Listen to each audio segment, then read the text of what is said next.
Assalamualaikum warahmatullahi wabarakatuh. Seluruh sebangsa dan setanah air, jumpa lagi di channel Jagat Bukti itu. Semoga dalam keadaan sehat tak kurang satu apa. Rahmah barokah salamah Allah curahkan untuk kita semua.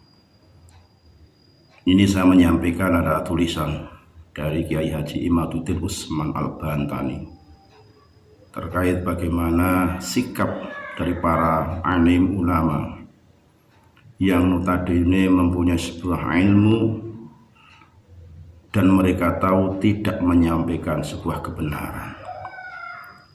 Jelas terang benderang Kiai Haji Imaduddin menukil daripada qaul para ulama-ulama terdahulu. Semoga ini didengar oleh para mereka yang mempunyai sebuah kebijakan baik jabatan maupun fatwa-fatwa dalam sebuah organisasi yang notabene diberikan sebuah amanah dari masyarakat, organisasi, kelompok ataupun perorangan yang mempunyai ilmu yang berdasarkan dari apa yang disyariatkan oleh Rasulullah SAW. Saya akan membacakan tulisan dari Kiai Imaduddin Usman Al-Bantani. Menakar kesohihan nasab seseorang atau suatu kelompok yang mencurigakan, yang dinisbahkan diri kepada Nabiullah Muhammad SAW, hukumnya fardu kifayah. Ia termasuk dalam kategori amar ma'ruf nahi mungkar. Haram bagi para ulama mendiamkan terjadinya pengakuan nasab seseorang atau kelompok manusia yang menisbahkan diri sebagai keturunan Nabiullah Muhammad SAW dengan dusta. Karena yang demikian itu termasuk istighfar bihaqi al-Mustafa, merendahkan hak Nabi Muhammad SAW. Imam Ibnu Hajar Al-Haytami berkata, seyogianya bagi setiap yang orang mempunyai kecemburuan terhadap nasab mulia Nabi Muhammad SAW dan mendobitnya atau memeriksanya sehingga seseorang tidak menisbahkan diri kepada atau nasab Nabiullah Muhammad SAW kecuali dengan sebenar-benarnya. Membongkar nasab-nasab mencurigakan yang mengaku sebagai keturunan Nabiullah Muhammad SAW telah dilakukan ulama-ulama masa lalu, seperti yang dilakukan oleh Ibnu Hams Al-Andalusi dan Imam Tajuddin As-Subki dalam membongkar kepalsuan nasab Bani Ubaid yang mengaku sebagai keturunan Nabiullah Muhammad SAW. Begitu pula yang dilakukan Al-Hakim An-Naisaburi yang membongkar kepalsuan nasab Abu Bakar Ar-Razi yang mengaku keturunan Muhammad bin Ayyub Al-Bajali. Begitu pula dilakukan oleh Ad-Dhahabi yang membongkar kepalsuan nasab Ibnu Dihyah Al-Andalusi.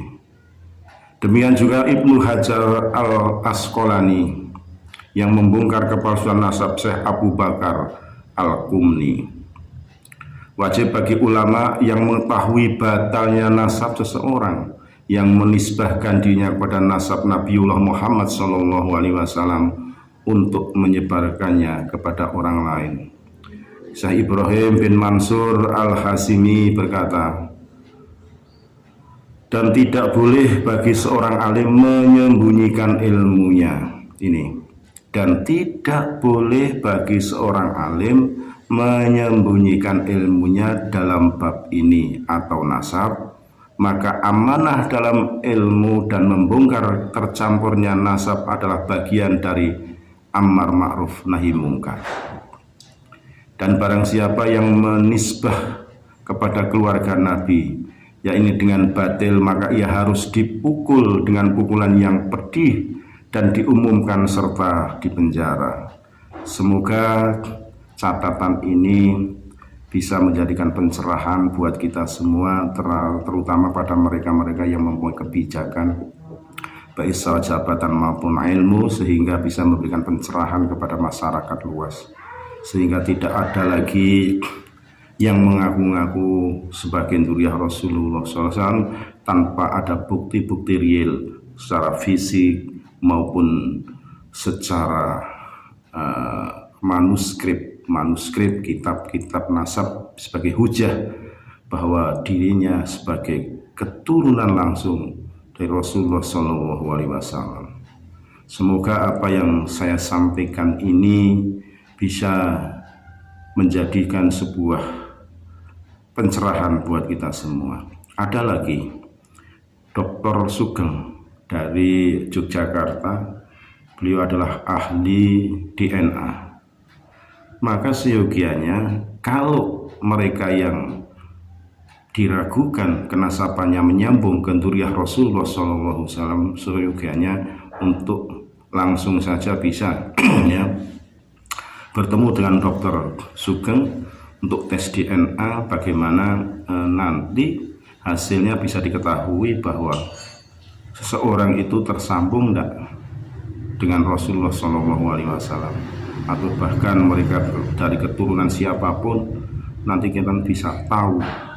Dan setelah mereka tahu bahwa mereka tidak tersambung ke zuriyah Rasulullah, jangan sampai mengaku-ngaku sebagai zuriyahnya Rasulullah SAW, karena akibatnya akan fatal. Di samping akan